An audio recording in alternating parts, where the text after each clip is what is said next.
Folks, welcome to the Contrarian Trader. This is Robert Desmond. It is Saturday, November the 19th, 2011. Folks, before I get to the charts and the trades that we executed last week, I just want to point out a contrarian observation that I had last week, and this is basically what I do. Well, you had a lot of economic data that was released last week. You had the PPI, retail sales, Empire Manufacturing Survey, CPI, industrial production, capacity utilization, initial jobless claims, housing starts. One of my favorites, building permits, because it's a leading indicator. I love leading indicators. When you add these all together, the leading indicators, the last one, they all beat. They all beat. It was a lot of great news out last week with regard to the U.S. economy.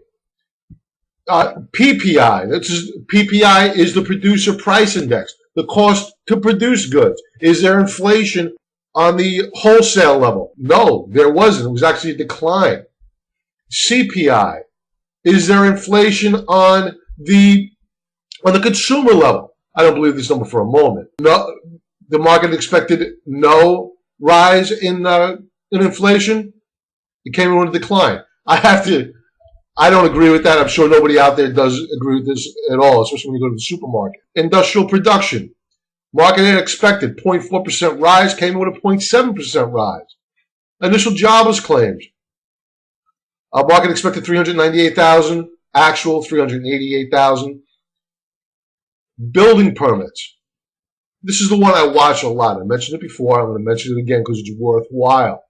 You need to have the housing market. You need to have that sector, the home builders, help us rebound out of this nightmare that we find ourselves in. And to get that sector moving, you need to see building permits as your first indicator, a leading indicator of that happening. And once again, you had the building permits number beat what was expected. So you had the prior month, the 589,000.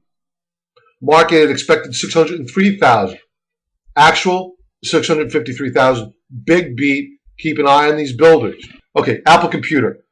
We've shorted Apple twice now. Why did we short Apple? Well, it came on our radar screen due to the fact that I was watching the divergence, and that divergence was that the RSI was failing to confirm the upward move.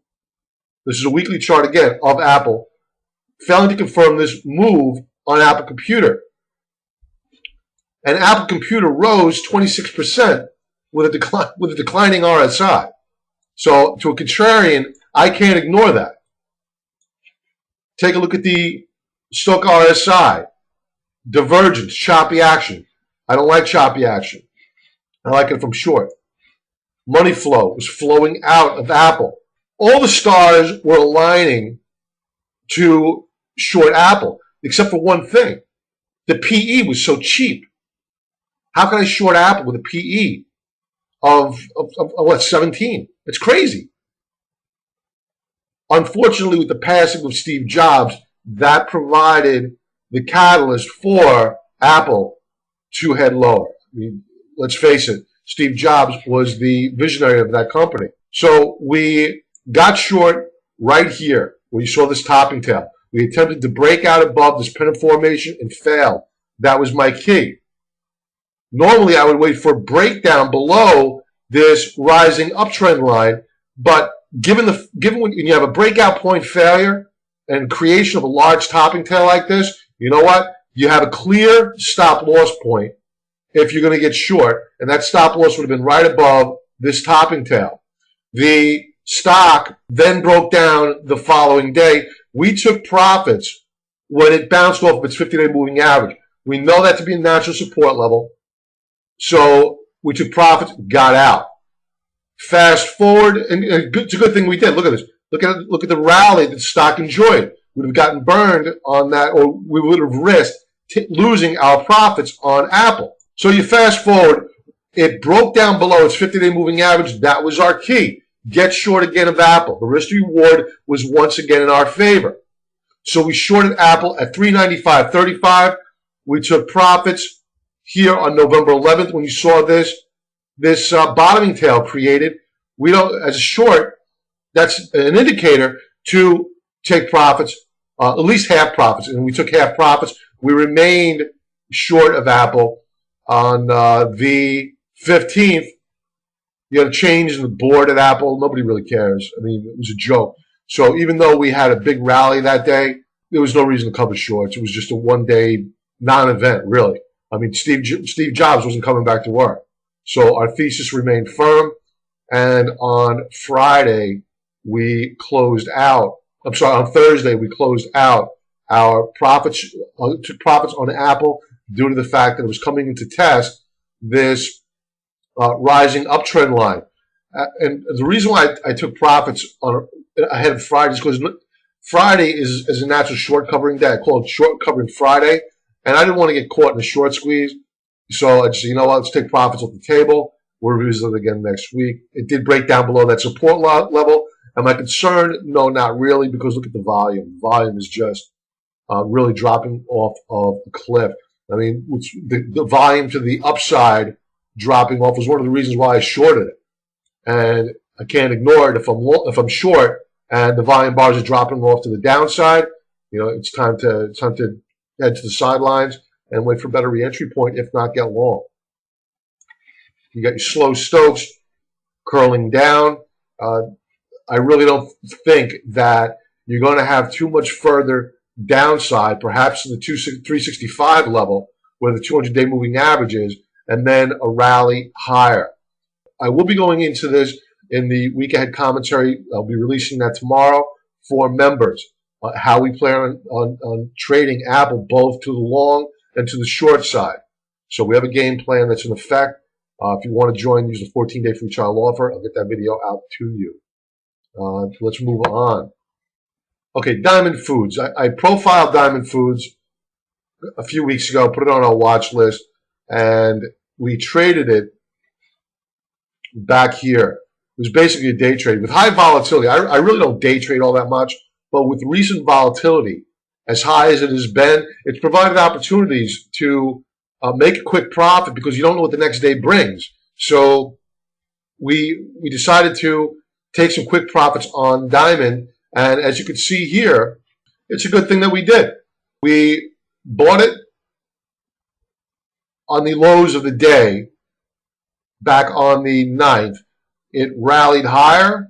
Then we took profits. We got out. We had a nice day trade. Why not? And you can see, thank God we did, because we were going to roll back over. Our target price for the stock was lower than where we wanted, where we got in. So it was a natural thing to do to take profits, get out. We got back in here on the 15th. And let's go to the 15-minute chart, and I'll show you what prompted us to do that. On the 14th, you can see you had a double bottom formation get put in here. It wasn't confirmed yet. It did get confirmed on the 15th, and you can see how they spiked it higher in the morning. We didn't chase it. We do not chase stocks, ever. We do not chase stocks. That's different than a momentum trade. But when you have an extreme oversold trade like this is the farthest thing that could possibly be from a momentum trade. This is an extreme oversold trade, so you want to be careful. Just when you think that extreme oversold trades can't go lower, guess what? They go lower. We knew not to chase it because normally it brings a point disappointment. We waited for the pullback. Normally with oversold stocks, you get a pullback around lunchtime. And sure enough, there it was. We opened a position in Diamond, and it was just off to the races. We saw that it was beginning to top out on the 16th. We were headed into resistance. I sent out an alert to members, take profits, get out. And sure enough, it sold off into the latter part of the day, sold off on the 17th, sold off on the 18th. We will be looking to get long of Diamond once again, just not yet. I will be sending out an alert to members. Okay, TZA. TZA we've traded a number of times over the past several months. We were buying TZA in late 2010 and throughout 2011. We finished buying right about here, and then TZA just took off. We used a trailing stop loss order. We captured a good amount of this tail here, well, when it finally topped out back on August the 9th. So this is a great trading vehicle for us. I love it. It's my preferred trading vehicle, and we will be trading it once again very soon. However, we traded it twice this week. Once went well for us, the other one not so well. On November 11th, we bought some TZA, and we were stopped out of it. I said, you know what? Let's keep this loss small. This market could be in a potential consolidation phase. If you look at the chart of the S&P 500 IWM, which is the Russell 2000 ETF, and the Dow Jones Industrials, they were forming a flag formation. So I wanted to have a little bit of insurance on our long trades, so I picked up some TZA. Didn't work out. We stopped out. Very small loss, and that's the key. You must maintain discipline with your stop loss orders. Why else was I so skittish about TZA? The 50-day moving average is, no matter, it's going to happen. 50-day moving average is going to negatively converge against the 200-day moving average, and as a matter of fact, it already has. 39.17 on the 50-day, 39.21 on the 200-day. It's already converged. Negative convergence. We didn't want to be long of TZA when that occurred. So we decided when we started seeing. Let's get down to the 15-minute chart and note before I leave this chart the topping tails here. What do topping tails mean? Topping tail means that there are sellers above. All right. So on November the 16th, we got long of TZA at $30.60 per share. Great rally. And I sent out an alert to members that we were going to take profits, and that was on the 17th. And looking at this chart here, I'm glad we did. If you're still long of TZA, that's fine. But just keep in mind that the 50-day moving average is crossing below the 200-day moving average. So you're going to have that 50-day moving average as your declining ceiling. You have resistance here. Remember I pointed on the daily chart to those topping tails and the candlesticks. Here they are. You have sellers up here. Now, if something bad comes out of Europe and the stock market sells off and we break out above this 32.51 level, I'm a buyer of TZA once again. However, right now, I'm glad I'm out. Looks like we could see some lower front prices for TZA. Looks like the Stokes is stalling out here below 50. That's not good. And you got choppy action, the Williams. Look at this. Trend line is down. So I'm not regretting taking profits on TZA. But we'll be back in it again. I love TZA. Love it. And let's take a look. What other stocks do I have up here that we are watching?